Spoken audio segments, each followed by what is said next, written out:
Sense and Sensibility by Jane Austen.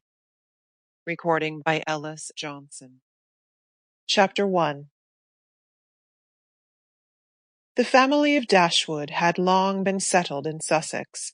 Their estate was large, and their residence was at Norland Park, in the centre of their property, where for many generations they had lived in so respectable a manner as to engage the general good opinion of their surrounding acquaintance.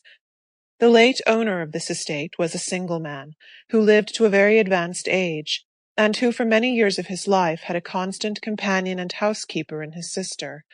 But her death, which happened 10 years before his own, produced a great alteration in his home, for to supply her loss, he invited and received into his house the family of his nephew, Mr. Henry Dashwood, the legal inheritor of the Norland estate, and the person to whom he intended to bequeath it.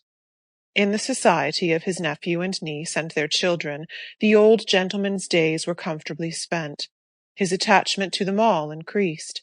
The constant attention of Mr. and Mrs. Henry Dashwood to his wishes, which proceeded not merely from interest, but from goodness of heart, gave him every degree of solid comfort which his age could receive, and the cheerfulness of the children added a relish to his existence. By a former marriage, Mr. Henry Dashwood had one son, by his present lady 3 daughters.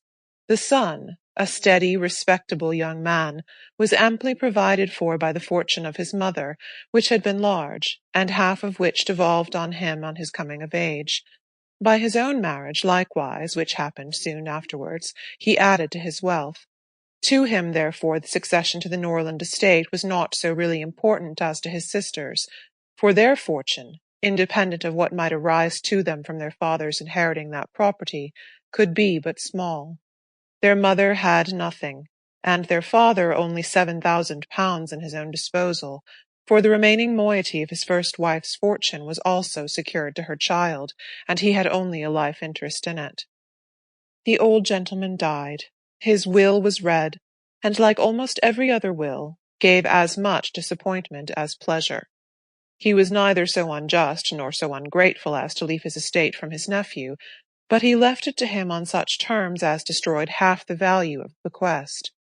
Mr. Dashwood had wished for it more for the sake of his wife and daughters than for himself or his son, but to his son, and his son's son, a child of 4 years old, it was secured in such a way as to leave to himself no power of providing for those who were most dear to him, and who most needed a provision by any charge on the estate, or by any sale of its valuable woods. Sample complete.